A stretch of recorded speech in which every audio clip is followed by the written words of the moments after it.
इस कार्यक्रम के प्रायोजक हैं रोजगार डेवलपर्स।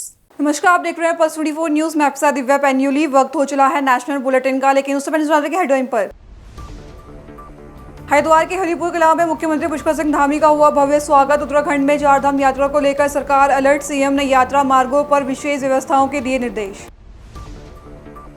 उत्तराखंड में बड़ा प्रशासनिक फेरबदल, आईएएस और पीसीएस अधिकारियों के हुए तबादले। देहरादून को मिला नया जिलाधिकारी, आशीष चौहान को किया गया नया जिला अधिकारी नियुक्त।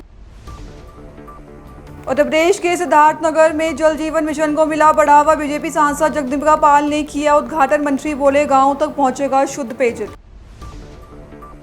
रामनगर में पुलिस ने टेम्पो चोरी का किया खुलासा, पुलिस ने 2 शातिर चोर को किया गिरफ्तार। पुलिस ने सोने चांदी के आभूषण किए बरामद। तुम दोनों की मेहनत बहुत रंग लाई है बेटा, घर बहुत सुंदर बना है।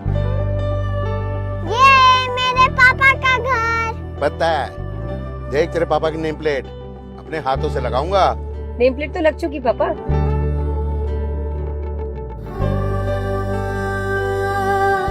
असल मेहनत तो आपने किया पापा, मुझे इस काबिल बनाने के लिए। वो जिंदगी भर किराए के मकान में रहे, लेकिन तो आज ये घर मेरा नहीं, ये है मेरे पापा का घर।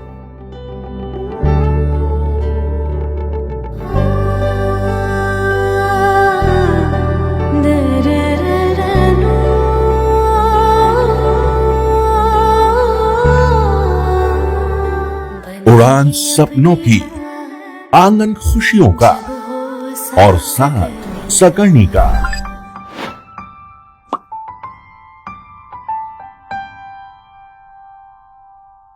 60 वर्षों से आपके साथ मनोरंजन और संस्कार का संगम, जाह्नवी मैगजीन। आइए अब देखते हैं खबरें विस्तार से। उत्तराखंड में चारधाम यात्रा को लेकर सरकार पूरी तरह अलर्ट मोड पर है। इसी बीच हरिद्वार के हरिपुर कला स्थित श्री आनंद धर्मशाला ट्रस्ट द्वारा आयोजित कार्यक्रम में मुख्यमंत्री पुष्कर सिंह धामी और मध्य प्रदेश के मंत्री कैलाश विजयवर्गीय पहुंचे, जहां उनका भव्य स्वागत किया गया। कार्यक्रम में क्षत्रिय कलौता समाज और भाजपा कार्यकर्ताओं ने दोनों नेताओं का जोरदार अभिनंदन किया। बड़ी संख्या में स्थानीय लोग भी मौजूद रहे। मुख्यमंत्री पुष्कर सिंह धामी ने ट्रस्ट द्वारा किए जा रहे सामाजिक कार्यों की सराहना की। सीएम धामी ने कहा कि चारधाम यात्रा इस समय अपने चरम पर है और सरकार की प्राथमिकता श्रद्धालुओं को सुरक्षित और सुगम यात्रा उपलब्ध कराना है। उन्होंने बताया कि यात्रियों की सुविधा के लिए पंजीकरण केंद्रों और यात्रा मार्गों पर विशेष व्यवस्थाएं की गई हैं और अधिकारियों को आवश्यक दिशा निर्देश भी दिए गए हैं। देखिए, चारधाम यात्रा पूरे चरम पर है और बड़ी संख्या में श्रद्धालु आ रहे हैं। हमारा प्रयास है कि यात्रा में आने वाली सभी श्रद्धालुओं को ठीक प्रकार से उनके दर्शन हो, ठीक प्रकार से आना जाना हो, सुव्यवस्थित हो, उसके लिए लगातार प्रयास हो रहे हैं और अभी यात्रा बहुत अच्छी चल रही है। सबके दर्शन भी हो रहे हैं, आ रहे हैं, जा रहे हैं। हालांकि संख्या थोड़ा ज़्यादा है इस समय और वो हमारे लिए थोड़ा चुनौती भी है, इसलिए मैं सभी से कहूँगा कि जो रजिस्ट्रेशन इत्यादि करवा के ही अपनी यात्रा को आगे बढ़ाएं। इस समय गाय को राष्ट्रीय पशु लेकर क्षत्रिय कलौता समाज के इस धर्मशाला के उद्घाटन के अवसर पर माननीय मुख्यमंत्री जी आए थे और मुझे भी इन्होंने आमंत्रित किया था, उसमें आया था। और पुरुषोत्तम मास है और पुरुषोत्तम मास में देवभूमि पर आने का आनंद अलग है। तो मैं भी बहाने ढूंढता हूँ कि कोई बुलाए और मैं आऊँ पुरुषोत्तम मास में। तो मेरा आज दिन बन गया। आज पुरुषोत्तम मास में मैंने गंगा जी के दर्शन किए और हम लोग जाके थोड़ा स्नान भी करेंगे। और वास्तव में पुरुषोत्तम मास हमारे यहाँ 4 साल में एक बार आता है और ऐसा कहते हैं कि आपने जो 3 साल में थोड़ा कहीं आपसे भूल चूक हो गई हो तो उसकी माफ़ी वाला माह रहता है। इसमें आपको जब करना चाहिए तब करना चाहिए, दान करना चाहिए, पुण्य करना चाहिए। इस समय का किया गया दान पुण्य कई गुना उसको लाभ मिलता है, फल मिलता है। और इसलिए पुरुषोत्तम मास बहुत पवित्र मास माना गया है। हालांकि इससे एक ये भी है कि इस समय कोई मांगलिक कार्य नहीं होता। और मांगलिक कार्य इसीलिए नहीं होता कि मांगलिक कार्य में लोग लग जाते हैं तो पूजा दान पुण्य नहीं कर पाते हैं। तो ये दान पुण्य करने का, साधना करने का, जप तप करने का सबसे अच्छा महीना है। और कोई देवभूमि आके करता तो उसके बाद कॉकरोच इन दिनों काफ़ी चर्चाओं में है। देखिए, बकवास है ये तो। लोग आते हैं जाते हैं। अब सोशल मीडिया में भारत के खिलाफ एक अंतर्राष्ट्रीय साजिश चल रही है, उसका एक ही उदाहरण है। इसके अलावा गाय को लेकर राष्ट्रीय पशु घोषित करने की मांग लगातार उठ रही है, आप क्या मानते हैं? देखिए, गाय हमारे दिल के अंदर है, गौ माता के प्रति हमारे दिल में स्थान है। और मुझे बहुत गर्व है इस बात का कि अब मुस्लिम मौलवी भी कहने लगे हैं कि गाय माता को सम्मान देना चाहिए। और वैसे भी गाय माता के बारे में ऐसा कहा जाता है कि 33 करोड़ देवी देवताओं का वास रहता है। मैंने अनेक संतों को देखा है जो अन्न लेते हैं तो गौ माता को पहले गेहूँ खिलाते, उनके गोबर से दाने निकालते हैं, उस दाने को सुखा के उसका आटा बनाते हैं और उसको भोजन करते हैं। ऐसे कई संत हैं यहाँ पे आपके देवभूमि में। राजेंद्र दास जी महाराज, मतलब उनके साथ मुझे आहार लेने का बहुत सौभाग्य प्राप्त हुआ। ऐसे गौ माता के प्रति लोगों की अगाध श्रद्धा है। शासन करे ये ज़रूरी नहीं है, समाज इसकी जिम्मेदारी को समझे। समाज के लोग गाय बूढ़ी हो जाती तो छोड़ देते हैं, बैल काम में नहीं आता, आजकल ट्रैक्टर आ गया तो छोड़ देते हैं। उनकी रक्षा करें, उनको पालें। खाली शासन के भरोसे गौ माता की रक्षा नहीं हो सकती। समाज में अवेयरनेस की आवश्यकता। उत्तराखंड से बड़ी खबर है जहां बड़ा प्रशासनिक फेरबदल किया गया है। बता दें, राज्य सरकार ने बड़े स्तर पर आईएएस और पीसीएस अधिकारियों के तबादले करते हुए कई अहम पदों पर नई तैनाती की है। इस बदलाव में गढ़वाल आयुक्त से लेकर देहरादून और बागेश्वर जिलों तक कई जिम्मेदारियां बदली गई हैं। तबादला सूची के अनुसार विनय शंकर पांडे को गढ़वाल आयुक्त के पद से हटाकर आनंद स्वरूप को यह जिम्मेदारी सौंपी गई है। वहीं बीवी पुरुषोत्तम को सचिव उच्च शिक्षा विभाग बनाया गया है, जबकि रंजीत कुमार सिन्हा से यह जिम्मेदारी वापस ले ली गई है। देहरादून जिलाधिकारी सवीन बंसल को हटाकर सचिव नियोजन विभाग की जिम्मेदारी दी गई है, जबकि आशीष चौहान को देहरादून का नया जिलाधिकारी नियुक्त किया गया है। इसके अलावा बागेश्वर की डीएम अपूर्वा पांडे बनाई गई है। वहीं कई अन्य अधिकारियों को भी विभिन्न विभागों में नई जिम्मेदारियां दी गई है। साथ ही 10 पीसीएस अधिकारियों के भी तबादले किए गए हैं, जिनमें चंपावत और हरिद्वार में नई तैनाती शामिल है। उत्तर प्रदेश के सिद्धार्थनगर जिले में जल जीवन मिशन के तहत जल अर्पणा दिवस कार्यक्रम का आयोजन किया गया, जहां विकासखंड उसका बाजार के ग्राम सभा विनेका में डुमरियागंज सांसद जगदम्बिका पाल ने नई पेयजल परियोजना का उद्घाटन किया और जल की गुणवत्ता की भी जांच की। बता दें, कार्यक्रम के दौरान सांसद जगदम्बिका पाल ने कहा कि प्रधानमंत्री नरेंद्र मोदी का लक्ष्य है कि हर गांव और हर घर तक शुद्ध पेयजल पहुंचाया जाए। उन्होंने बताया कि जनपद में करीब 1,78,95,000 रुपए की लागत से पेयजल परियोजना शुरू की गई है, जिससे 2000 से अधिक आबादी को स्वच्छ पानी की सुविधा मिलेगी। भारत के प्रधानमंत्री नरेंद्र मोदी जी के निर्णय और उनके संकल्प से कि कन्याकुमारी से कश्मीर के देश के हर गांव में स्वच्छ और सुरक्षित जल नल के माध्यम से पहुंचाने का काम करेंगे। ऐसी महत्वाकांक्षी योजना आज सिद्धार्थनगर जनपद के इसका विकासखंड के विनायका गांव में 1,78,95,000 की परियोजना का उद्घाटन हुआ, लोकार्पण हुआ, जिसमें 2,985 जनसंख्या को पानी अब भविष्य में हर व्यक्ति को जल नल से मिलेगा, सुरक्षित होगा, मीठा होगा, 500 फीट नीचे का होगा, 25 किलोवाट सोलर पैदा होगी। अगर बिजली नहीं भी रहेगी तो हर दिन यहाँ से जो हाथ पावर का पंप लगा है वो चलेगा और गांव की निर्बाध पानी की आपूर्ति होगी। आज इस विनायका के जल अर्पण कार्यक्रम का लोकार्पण हुआ। इसी तरह से सिद्धार्थनगर में 862 परियोजनाएं हैं और ये पहले प्रधानमंत्री मोदी जी हैं और हमारी डबल इंजन की सरकार उत्तर प्रदेश में योगी जी कि जहाँ पहले लोग कुओं से पानी लेते थे, प्रदूषित जल से पेचिस, कालरा, हैजा, डायरिया, आज अब नल नहीं, इंडिया मार्क टू हैंडपंप नहीं, बल्कि हर घर को टोटी से पाइप से जल देने का काम, क्लोरीन युक्त पानी देने का काम, जिससे लोगों का जीवन सुरक्षित, ऐसा स्वच्छ जल मिलेगा। और आज इसका उद्घाटन। सर, कितने इसका देख रेख कौन करेगा? इसका जिस कंपनी ने इसको बनाया है उनका 10 साल उनके ऊपर एग्रीमेंट है कि 10 साल ऑपरेशन चलाने का काम और मेंटेन करने का काम दोनों का है। हम हमने आज निर्देश किया है कि दीवार पे उस कंपनी का नाम रहना चाहिए, उनका फ़ोन नंबर रहना चाहिए, जिससे 10 साल का जो एग्रीमेंट है निर्बाध रूप से एक दिन भी पानी की जलापूर्ति में कोई व्यवधान न हो, ये सुनिश्चित करेंगे। इसके लिए मुख्य विकास अधिकारी सिद्धार्थ और प्रणाम सिंह जी जो मौजूद थे उनको मैंने निर्देशित किया है और मुझे प्रसन्नता है कि न केवल मोदी जी और योगी जी लोगों को नल से जल दे रहे हैं, बल्कि 10 साल के लिए ये परियोजनाएं गांव में चलाने की संरक्षण की गारंटी है। रामनगर में कोतवाली पुलिस ने टेम्पो में महिला के बैग से लाखों रुपए के सोने चांदी के आभूषण चोरी करने की घटना का खुलासा कर दिया है। पुलिस ने इस मामले में 2 शातिर चोरों को गिरफ्तार कर चोरी किए गए सभी आभूषण बरामद कर लिए हैं।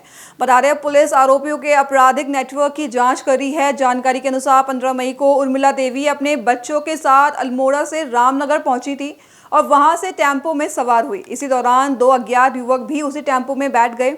घर पहुंचने पर जब महिला ने बैग चेक किया तो सोने का मंगलसूत्र, मांग टीका और चांदी के आभूषण गायब मिले। पुलिस अब ये जांच कर रही है कि आरोपी किसी अंतर्राज्यीय गिरोह से जुड़े हैं या नहीं।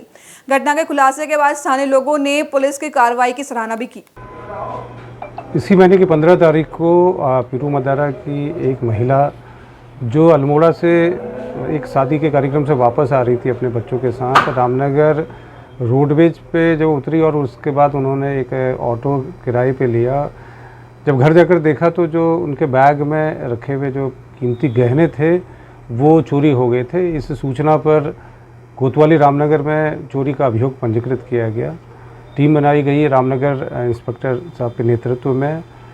टीम ने अथक प्रयासों के बाद इसमें आज जो है 2 मुलजिम गिरफ्तार किए हैं। उनके पास से ये चोरी गया है पूरा माल बरामद हुआ है।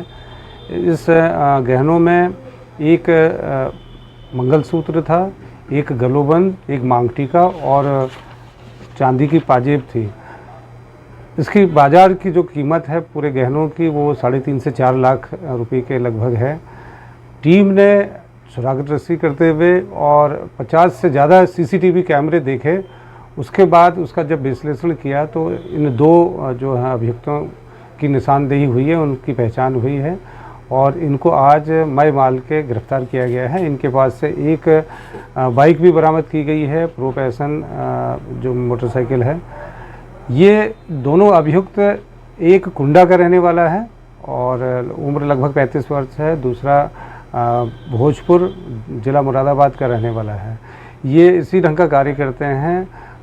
इनके आपराधिक इतिहास की छानबीन की जा रही है। ICGS पोर्टल पे इनकी जो क्रिमिनल हिस्ट्री है उसको खंगाला जा रहा है। संभवतः ये अटैची गैंग के मेंबर हैं जो इस ढंग की वारदात को अंजाम देते हैं और अंजाम देने के बाद सामान को बेच देते हैं और इससे अपना लाभ कमाते हैं। सर, ये लोग जो चोर पकड़े गए हैं क्या टेम्पो में महिला के साथ ही सवार होकर गए थे या बैग से पीछा कर रहे थे?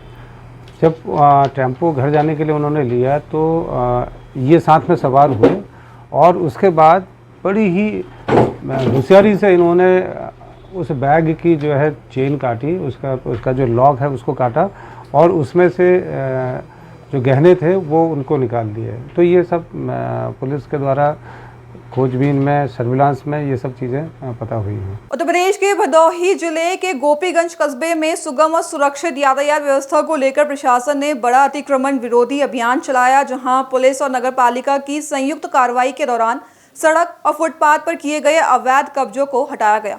वहीं भविष्य में अतिक्रमण करने वालों के खिलाफ सख्त कानूनी कार्रवाई और भारी जुर्माना की चेतावनी भी दी गई है। दरअसल पुलिस अधीक्षक अभिनव त्यागी के निर्देशन और अपर पुलिस अधीक्षक शुभम अग्रवाल के नेतृत्व में गोपीगंज मार्केट और मिर्जापुर तिराहा क्षेत्र में यह अभियान चलाया गया, जहां इस दौरान दुकानदारों द्वारा फुटपाथ और सड़क किनारे लगाए गए 3 शेड, अस्थायी ढांचे और अवैध अतिक्रमण को हटाया गया।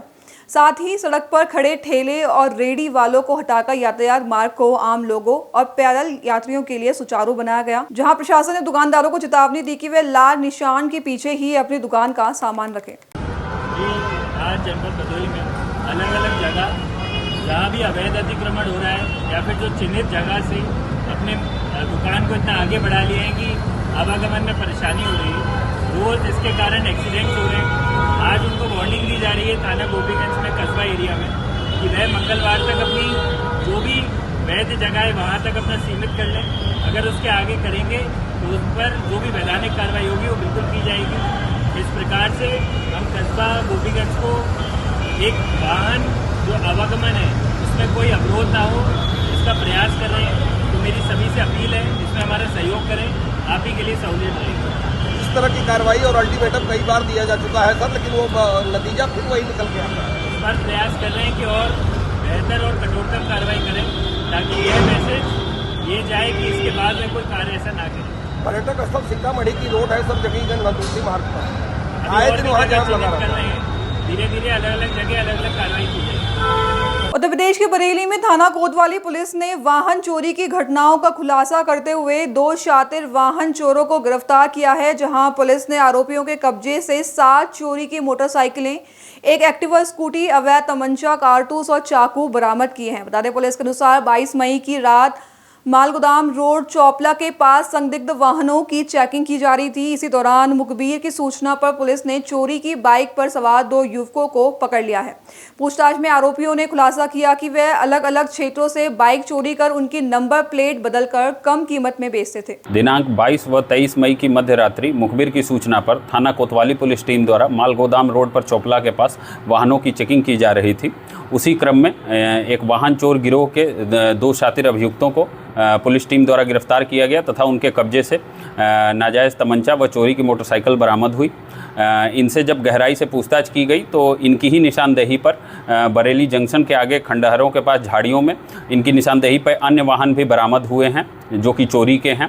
इस प्रकार थाना कोतवाली पुलिस टीम द्वारा यह 2 अभियुक्त जिनके नाम अवनेश हैं जो कि थाना क्षेत्र भमोरा का रहने वाला है बरेली का, तथा दूसरा उदित नारायण है जो कि थाना क्षेत्र मिलक रामपुर का रहने वाला है, इन दोनों को गिरफ्तार किया गया। इन दोनों के 4 मुकदमों के पूर्व के चोरी आदि के आपराधिक इतिहास भी हैं और इनके पास से इनके कब्जे से कुल 7 मोटरसाइकिल बरामद हुई है, जिनमें से एक मोटरसाइकिल थाना कोतवाली से चोरी की गई है जो कनेक्ट हुई है, तथा एक स्कूटी बरामद हुई है जो कि थाना क्षेत्र कैंट से चोरी हुई है, कनेक्ट हुई है, तथा एक 315 बोर का नाजायज़ तमंचा मैं कारतूस बरामद हुआ है तथा एक नाजायज़ चाकू भी बरामद हुआ है।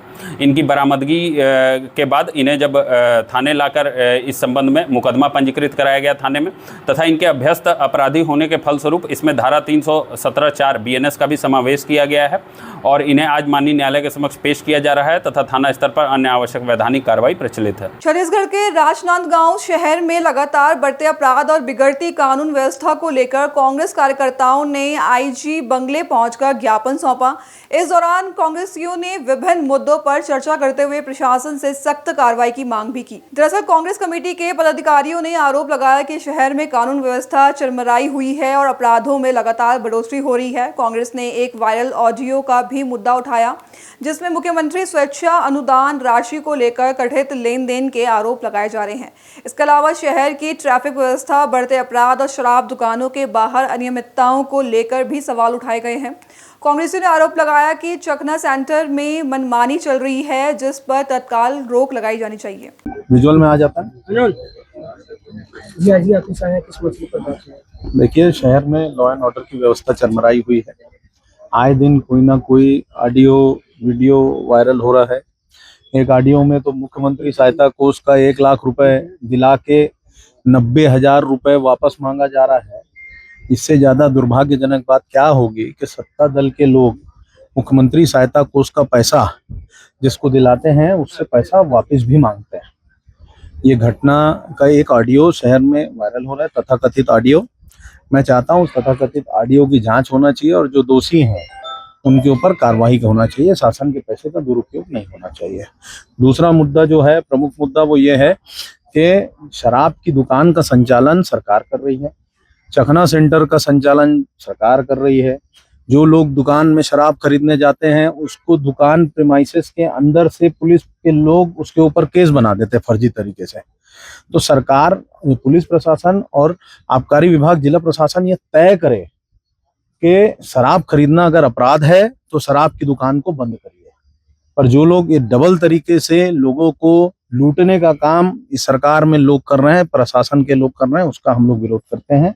हाल ही में एक वीडियो वायरल हुआ है जिसमें शराब भट्टी के अंदर ही कोई आदमी शराब खरीद रहा है, उसके ऊपर पुलिस ने कार्रवाई कर दी। एक तरफ चखना सेंटर भी सरकार चला रही है, शराब भी सरकार बेच रही है, और जो पी के जा रहे हैं चला रहे हैं उसके ऊपर भी छुप के कार्रवाई कर रही है। मेरी मांग है कि जिला प्रशासन पुलिस प्रशासन एक साथ बैठे और ये चखना सेंटर वाली पद्धति को बंद करे। जब तक ये चखना सेंटर बंद नहीं होगा, ड्रिंक एंड ड्राइव के केस कम नहीं होंगे, लोगों को जान माल का नुकसान नहीं होगा। खाली कार्रवाई कर देने से, औपचारिकता करने से ये व्यवस्था सुधरेगी नहीं। शराब भी बेच आप रहे हो, पिला भी आप रहे हो और कार्रवाई भी आप कर रहे हो, इससे लोगों में आक्रोश है। और छुप छुप कर जो पुलिस प्रशासन कार्रवाई कर रहे हैं, खुलकर करे। जो तीसरा हम लोगों का विशेष बात रही कि शहर में आपराधिक घटनाएं बढ़ रही हैं, उस पर नियंत्रण होना चाहिए।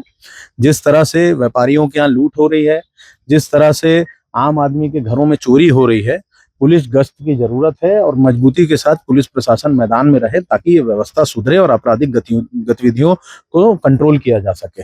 चौथा मुद्दा जो प्रमुख था वो ये था कि जिला प्रशासन और पुलिस प्रशासन के तालमेल के अभाव में जो त्रिनेत्र कैमरा लगा है वो भी पूर्ण रूप से बंद है। उसकी भी जवाबदारी ना तो पुलिस प्रशासन ले रही है ना जिला प्रशासन ले रही है। आखिर ये किसके अधीनस्थ है और इसका सुचारू रूप से संचालन कौन करेगा, ये भी जवाबदारी तय होना चाहिए। और अन्य विषयों को लेकर हम लोगों ने आज आईजी साहब के समक्ष ट्रैफिक की व्यवस्था को लेकर, अन्य व्यवस्थाओं को लेकर आज हमने आईजी साहब के समक्ष अपनी मांग लगी। और आज जो लोगों में भय का वातावरण है, व्यापारियों में भय का वातावरण है, व्यापारियों के यहाँ चोरी हो रही है, शहर के हृदय स्थल गणेश मेडिकल में चोरी हो रही है, शहर के अन्य व्यापारी स्टेशन रोड में व्यापारियों के साथ साथ आम नागरिक के बीच में भय का वातावरण है। आए दिन दुर्घटना घटना तो हम लोग सुन रहे हैं, तो उसको लेकर लोगों में भय का वातावरण है। उनके खिलाफ कार्रवाई होना चाहिए, चोरों के खिलाफ कार्रवाई होना चाहिए और जल्द से जल्द सख्ती के साथ में इस व्यवस्था को सुधार करना चाहिए ताकि व्यापारी और आम नागरिक अपने आप को सुरक्षित महसूस कर सके। झारखंड में आगामी बकरीद पर्व 2026 को लेकर हजारीबाग पुलिस पूरी तरह अलर्ट मोड पर नजर आ रही है, जहां पुलिस अधीक्षक अमन कुमार के निर्देश पर बड़कागांव थाना क्षेत्र में पुलिस ने मॉक ड्रिल का आयोजन कर सुरक्षा तैयारियों का प्रदर्शन भी किया। बड़कागांव चौक पर आयोजित इस मॉक ड्रिल में अनुमंडल पुलिस पदाधिकारी अमित आनंद, पुलिस निरीक्षक थाना प्रभारी दीपक कुमार समेत कई पुलिस अधिकारी मौजूद रहे। इस दौरान आम लोगों को संदेश भी दिया गया कि किसी भी तरह की अप्रिय स्थिति या अभद्र से निपटने के लिए हजारीबाग पुलिस पूरी तरह तैयार है। पुलिस अधिकारियों ने लोगों से बकरीद पर आपसी भाईचारे और सौहार्द के साथ मनाने की अपील भी की है। साथ ही सोशल मीडिया पर फैलाने वाले भ्रामक संदेशों से सतर्क रहने को कहा है। आगामी बकरीद त्यौहार के उपलक्ष्य में पुलिस अधीक्षक महोदय द्वारा निर्देश दिया गया है कि विधि व्यवस्था संधारण कर हर जगह क्षेत्र में पर्याप्त फ्लैग मार्च एवं मॉक ड्रिल कराया जाए ताकि आम जनों तक ये सूचना दी जा सके कि वो लोग ये त्यौहार अपने लोगों के साथ प्रेम पूर्वक एवं सद्भावना के साथ मनाएं ताकि किसी प्रकार का असामाजिक घटना न घटे एवं असामाजिक तत्वों को कोई जगह न मिले। इसी बिंदु पर हर थाना स्तर पे, मंडल स्तर पे एवं जिला स्तर पर भी अहम बैठकें हुई हैं जिसमें महत्वपूर्ण दिशा निर्देश दिए गए हैं। ये सभी से अनुरोध है कि उन दिशा निर्देशों का अनुपालन करें और अगर किसी को लगता है कि कोई माहौल है जहाँ बिगड़ सकता है तुरंत वो सूचना 112 में नजदीकी थानेदार को या जिनके पास जिन पदाधिकारियों का चाहे प्रशासन से हो या पुलिस तरफ से हो उनको वो सूचना दें और कानून व्यवस्था को बनाने में मदद करें एवं कानून अपने हाथ में न लें। बहुत अच्छा। अभी के लिए बस इतना ही। खबरों के लिए बने रहे पल्स 24 न्यूज़ के साथ। तब तक के लिए नमस्कार। तुम दोनों की मेहनत बहुत रंग लाई है बेटा, घर बहुत सुंदर बना है। ये मेरे पापा का घर। पता है, देख तेरे पापा की नेम प्लेट अपने हाथों से लगाऊंगा। नेम प्लेट तो लग चुकी पापा।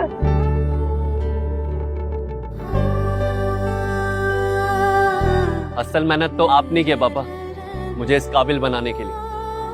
वो जिंदगी भर किराए के मकान में रहे, लेकिन तो आज ये घर मेरा नहीं, ये है मेरे पापा का घर।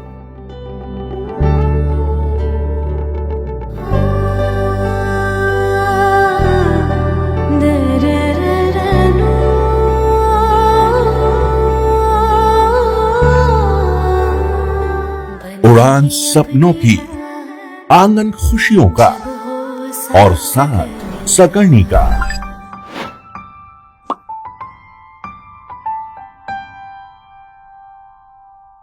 60 वर्षों से आपके साथ मनोरंजन और संस्कार का संगम, जाह्नवी मैगजीन। इस कार्यक्रम के प्रायोजक थे रोजगार डेवलपर्स।